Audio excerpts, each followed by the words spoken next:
O segundo impacto é, quanto mais descentralizados os serviços, mais servidores públicos municipais são necessários.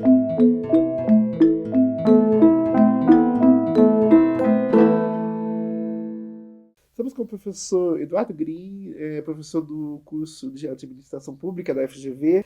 E, professor, eu queria primeiro começar dando uma notícia, né? Juntamente com os pesquisadores Camilo Lameirão, Fernando Abrúcio e Mário Aquino, você organizou e lançou um livro chamado Descentralização Intramunicipal nas Capitais Brasileiras.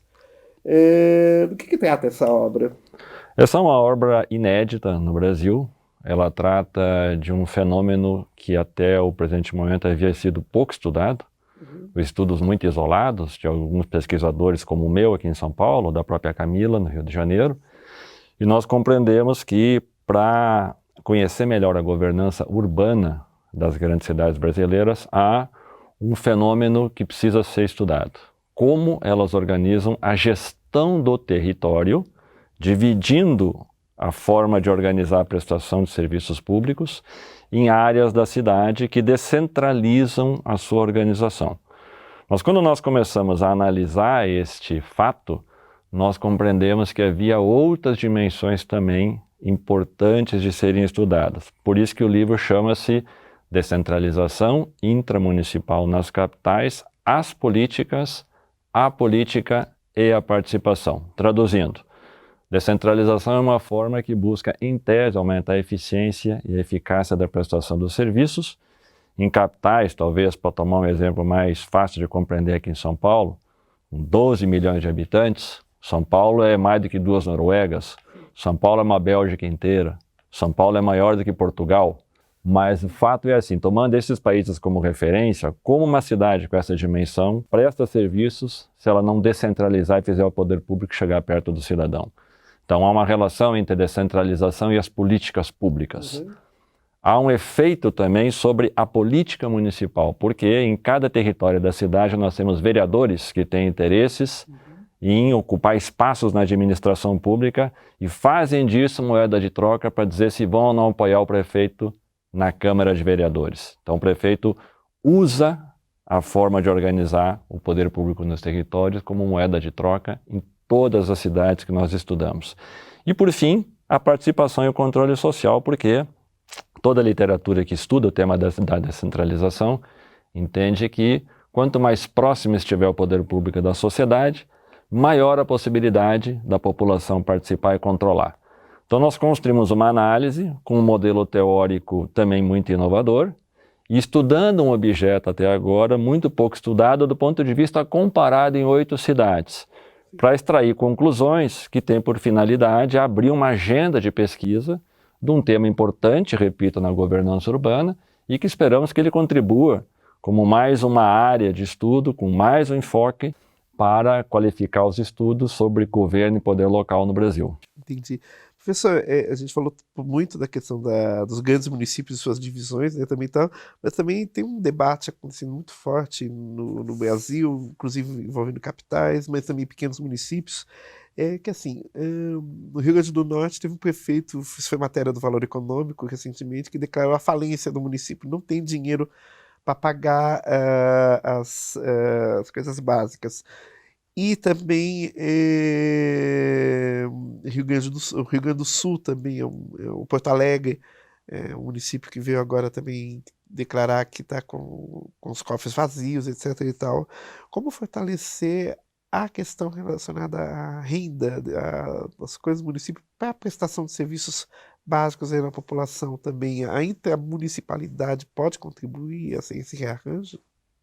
Acho que são duas questões, se me permite, que talvez seja necessário colocar. Primeiro, que o arranjo do federalismo fiscal brasileiro, a despeito dele ter aumentado a receita ampliada dos municípios, que hoje chega a quase 20%, comparativamente a algo como 10% que existia antes de 88, ou antes até do início da década de 70, então, claro que os municípios foram os entes da federação mais privilegiados com a redistribuição fiscal e tributária existente depois de 88.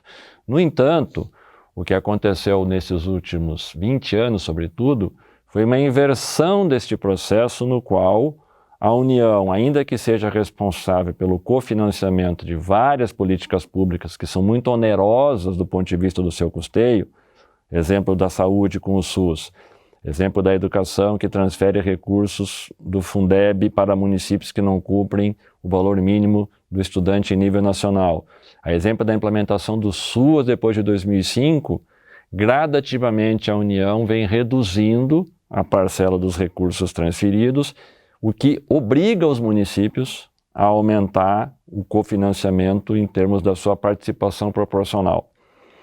Para dar um dado que talvez exemplifique isso, dados da Confederação Nacional dos Municípios indicam que para cada R$ 4 necessários para investimento em programas federais, o município entra com R$ 3 e a União entra com R$ 1.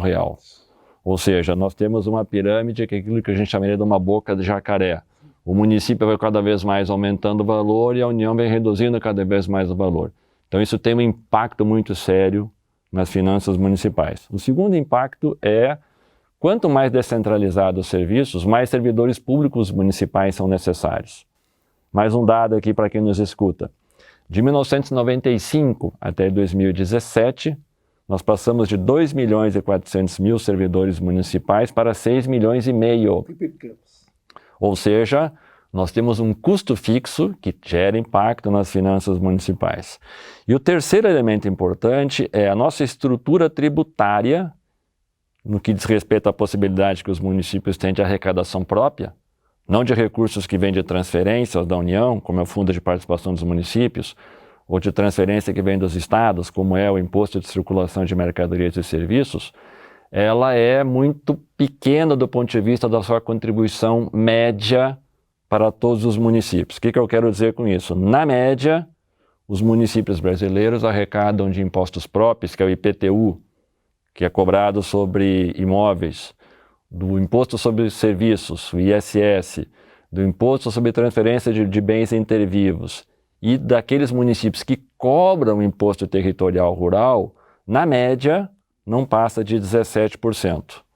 E os municípios menores de 50 mil habitantes, que representam 89% do total dos existentes no Brasil, têm uma arrecadação tributária própria baixíssima e custos que são mais elevados por conta das duas questões que eu mencionei anteriormente.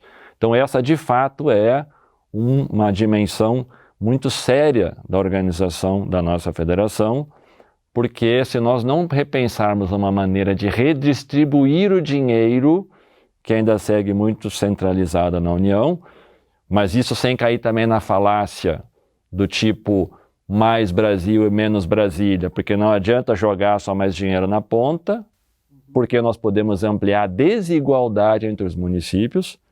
Todas as federações do mundo sempre vão ter o governo nacional arrecadando mais que os entes subnacionais para fazer uma coisa que é fundamental em países que são como o nosso, desiguais e heterogêneos.